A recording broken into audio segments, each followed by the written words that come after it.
the NCM Preparedness Grants Management Branch, and I'm here to demonstrate the submission of the FY25 EMPG grant application in Salesforce. EMPG, Emergency Management Performance Grant. This grant is available for all 100 counties and Eastern Band of Cherokee Indians in the state of North Carolina. Applications are currently due by 1/31/25. I'm going to walk you through the process of how to apply for that grant in Salesforce. First, to log on to the Salesforce grant portal, you could simply go to Google and Google NCEM Salesforce, all small letters. Okay. And NCM Salesforce, you'll see a login screen here. Here it's the second one apparently, or first one here. So again, Google NCM Salesforce. The login screen will look something like this. If you have a username and password, you will enter it here. If you don't have a username and password and have not yet accessed Salesforce, new users click here. It'll walk you through a registration process for access. But let's assume that you have access to the grant portal. Your screen will look like this. Here, I have created a fictitious account called Z Alpha Test. We're a fictitious county in North Carolina, and this is what we call a community portal when we log on to Z Alpha Test. It is a shared portal between NCM preparedness grants and hazard mitigation grants. So you'll see grants for both sections on there.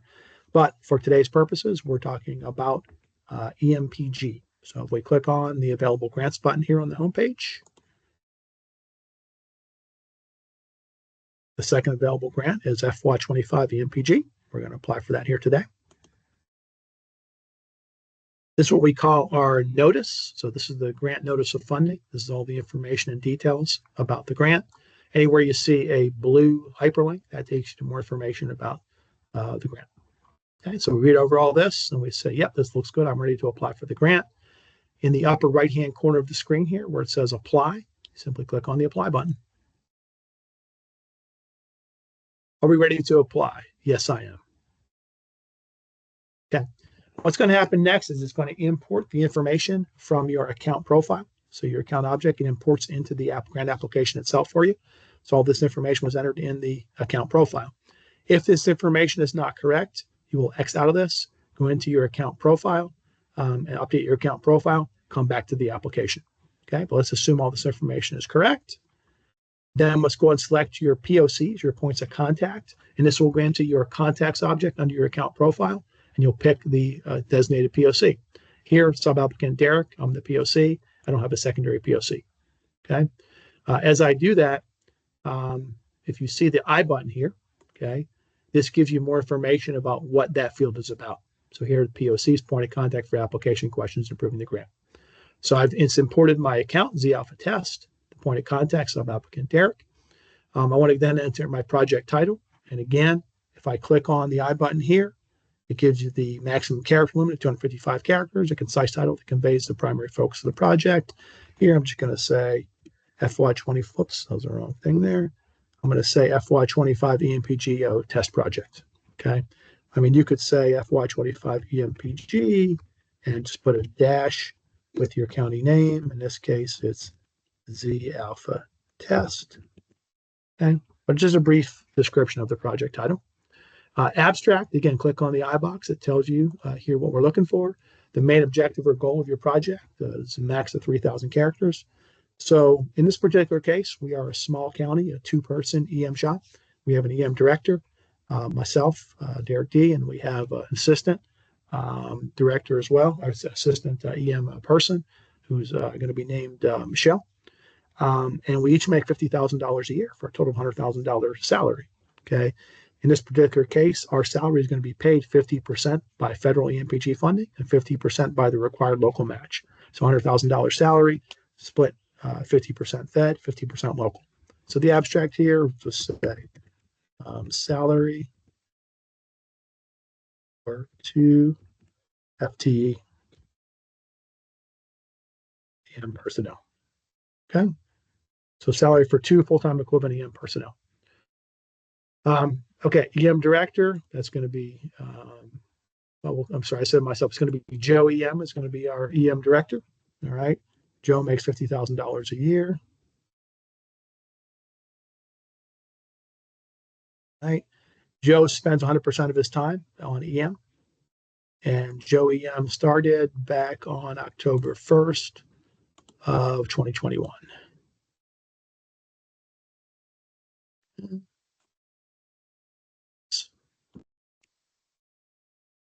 All right.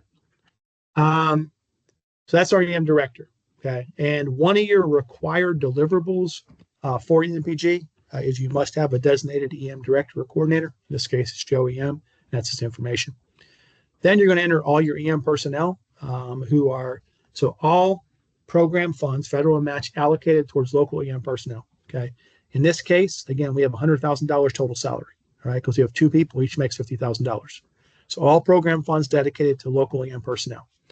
Number of local EM personnel, okay, we have two. It's a two-person shop in this case, all right. Number of local EM personnel supported fully or partially by EMPG. In this case, both positions are paid at least partially through EMPG funding, okay. Anywhere you see a red asterisk in Salesforce, these fields are required to advance. So I must answer these questions to proceed. Of all your EMPG funded personnel, you have certain training requirements that they must meet. They must complete, and this is required per NIMS, they must complete IS 100, 200, 700, 800, and either the PDS series or the Basic Academy series. All those requirements are listed here, okay? So we're going to have to put the name of the EMPG supported person number one, who's Joe EM, okay? And has he completed his coursework? Yes, he has. He's done all this. He's started in 2021. He's had plenty of time to get all this coursework done. All right. My second person, actually, I said it was Michelle. The second person is Judy EM. Okay. And has she completed her coursework? Yes, she has. She's completed all her coursework. Now, if you answer no here, it doesn't mean you won't get the grant. It just means that those folks have to go ahead and complete that coursework, right? So in this case, though, both have completed it. We say yes for both of those people. All right. So now what we've done is we've designated our project title, our abstract, again, salary for two full-time equivalent EM personnel. We've designated our director, Joe EM. All the money spent towards EM salary, $100,000, two people funded in whole or in part by EMPG funding. And both of those folks have completed the training requirements as specified on this page per NIMS. All right, well, that's good. Hit save and next. All right, again, this is going to import that contact information from your contact object under account profile. If it's not correct, you would simply X out of it, go into account profile, update the contact information, come back to the application and re-enter the info and restart the application from here. Okay, but all this is correct at this point. Save and next. All right, sustainment work plan. You are required, it's the red asterisk, you're required to have a sustainment work plan for FY25 EMPG. This little I box here tells you what that is. You've got to max the 3,000 characters, and you got to identify the personnel, projects, and purchases that will sustain your existing capabilities. Okay. What you can do is you can cut and paste into this box up to 3,000 characters and put your plan in here. You must put something in here. You also have the ability to attach a written plan if you want a little later in the application process, but it's not required. All right. What I recommend y'all do in this case is turn to that EMPG program guidance document, EMPG 2.0 program guidance document that was provided by Chief Campbell and our director, Ray. If you don't have it, we can make sure you get a copy of it available to you. But in this document here, it will tell you, it will give you examples of the plan, okay? That is on page 5 and 6, okay? It tells you what a sustainment work plan is, and page 6 gives you a couple examples of it right here. The first example is it's 1.5 full-time equivalent EMPG personnel salary. I'm going to go ahead and copy this example right here. Simply copy it. I'm going to do Control-D and paste it right into that box right there. Now, the example is 1.5 FTE, but in our case, we have 2 FTE, right? So 2 FTE, we just change it to that. All right, and we'll utilize the grant funding to sustain our 2 FTE EMPG personnel, and talks about here how the funds and local match will help us do all these wonderful things. All right, that's your statement work plan. That's all that's required. There's no need to further complicate it.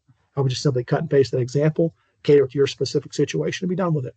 Or again, you can put whatever you want there, up to 3,000 characters. You can also attach an additional plan if you want later in the application process.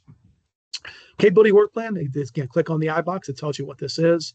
This is if you want to build additional capabilities. You are not required to do that. This is completely optional. You get no more money if you want to, do additional capabilities. There's really no incentive to do this, but if you want to include a capability work plan, have at it. Again, it's 3,000 characters in here, or you can attach additional specific capability work plan later in the application process if you so choose. In this case, we're going to leave it blank. It's not required, no red asterisk.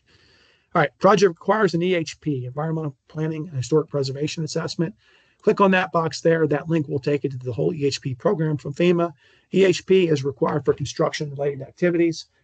Salary is in no way, shape, or form construction-related activity, so EHP is not required. So I simply put here, no, I'm not using the funds for construction. Okay, if you were using for construction, then there's a whole series of forms and paperwork you have to complete to go through the EHP process, but that's not the case here for salary.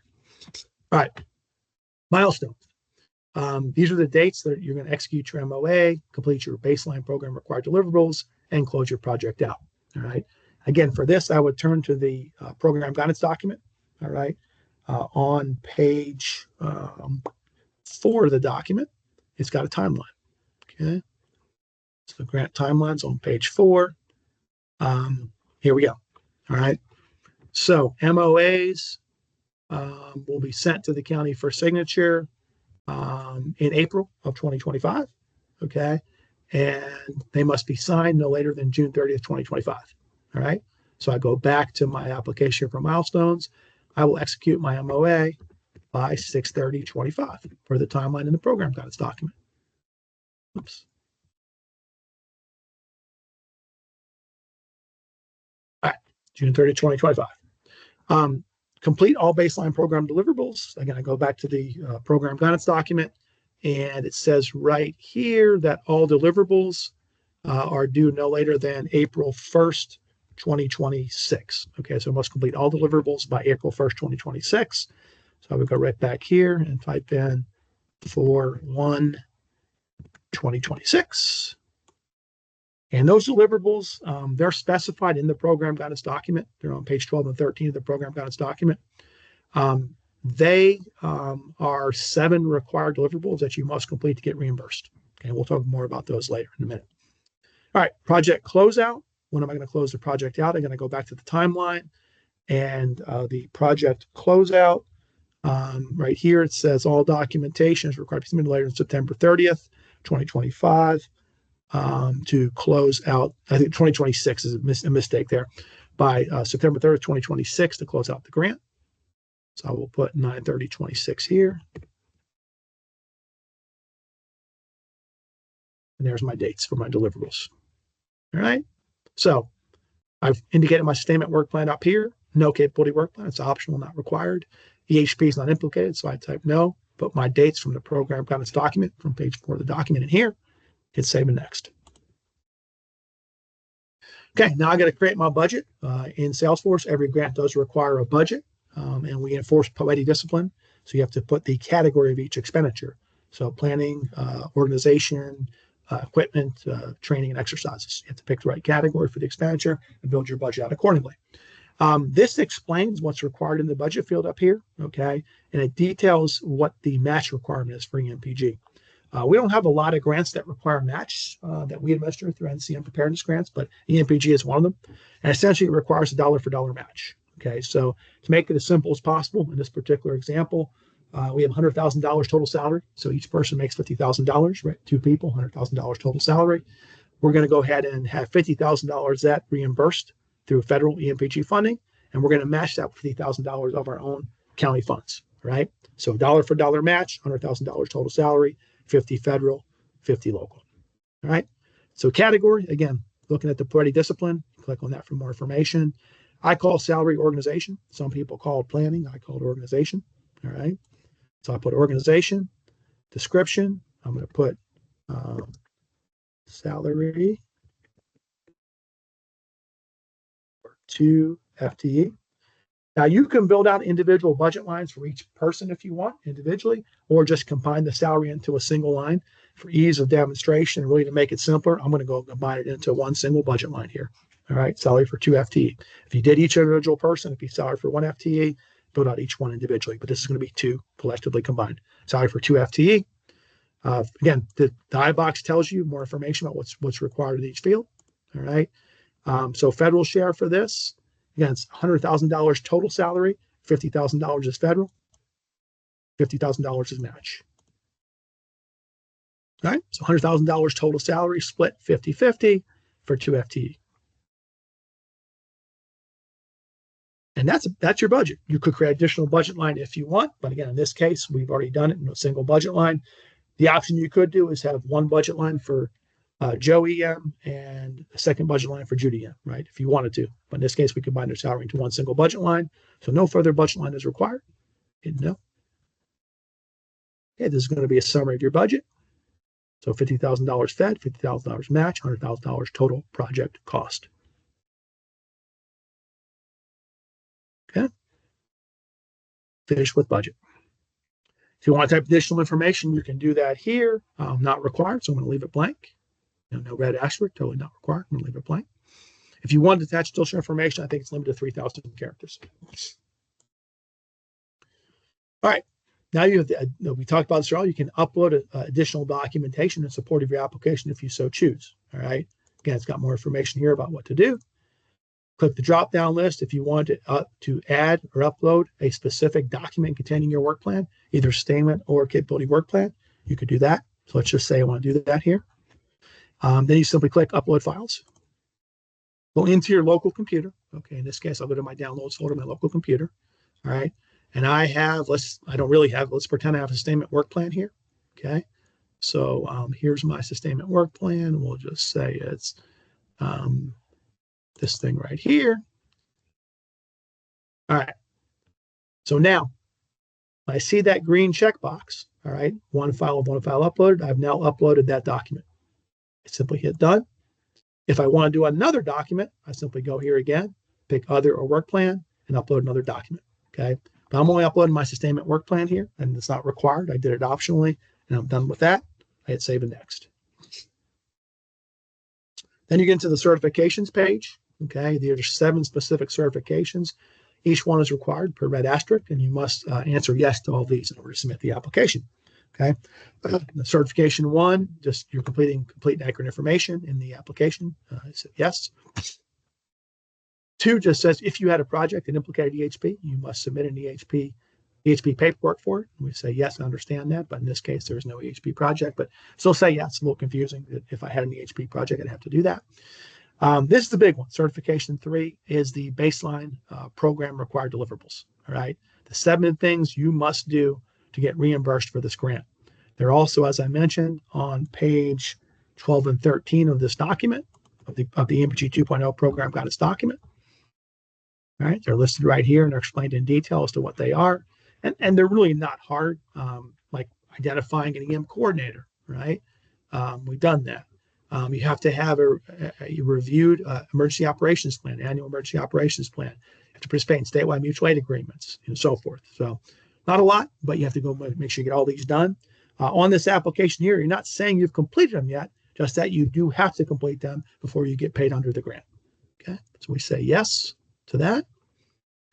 Certification 4, if you had equipment, you'd have to correspond it with the FEMA AEL list. There's a website to check it against, and we don't have equipment here, so we say yes. But we understand if we had equipment, that would be a requirement. Certification 5, any changes made to the application after submission deadline, which right now could be changed, but is 1/30/125. We understand they will not be accepted in Salesforce because essentially Salesforce shuts it off on that date. Application 6, submission of the project, or certification 6, submission of the project does not guarantee funding. Yes, I understand that. And certification 7 is your legal disclaimer, basically saying all the nasty things can happen to you if you rely on your application. Because it's an application for federal grant funding, submitted through a state agency, you are subject to both federal and state civil and or criminal penalties if you lie on the application. It's not worth it. Please don't do it. Okay, I understand that applies. I hit yes. That's my 7 certifications. I hit save and next. There's my application. You'll receive an email at the address listed for the point of contact or points of contact that you've selected for this application. That's why it's important that their email addresses are correct on the contact object. But basically, you're done with your application. Hit finish. When you go back into your community view for Salesforce, if you go to the applications object at the top of the screen, right here, make sure you go to all applications in the drop-down list here. Okay, not recent view, but all applications. You will see all the applications you've submitted in Salesforce. In this case, Salesforce assigned a unique number, application 718, for our application we just submitted for FY25 EMPG for our fictitious county easy alpha test. Click on the link. Okay, then there's two tabs. The details tab is the information about the application I just submitted. Okay, that's the left-hand side of the folder, if you will. Click on the right tab, the related tab. This is that part of the application with the binder clips in it, if you will, that has all the attached documentation, right, associated with the application. All right, so all that information is here, including the document you uploaded, which was the the sustainment work plan, right? So you did that. The budget you created, okay, $100,000 budget, or $50,000 reward, $100,000 total. That budget 639 is here. And as the project goes through award approval and acceptance, and the MOA or grant agreement is generated, and you start submitting requests for reimbursement, all that information will start populating in here under the application number for the grant. Okay, so this is a very important screen. But right now, it's just your application. Anytime you want to print your application, simply go up here, upper right-hand part of the screen, click Printable View. It will give you a PDF copy. You can print it or save the PDF. Okay. The other thing in Salesforce is any screen that you see, if you simply hit Control P together, okay, and it works with almost all browsers, I believe, you can print that entire screen out. So here it's just the related tab of the application. If I want to print it, I could do that. So any screen in Salesforce, hit Control P function, you can print that screen out as well. And that shows you your application and how to print it. And that concludes our demonstration today of how to submit an application for FY25 EMPG in Salesforce. Thank you for your time. Have a great day. Goodbye. Stop the recording, please.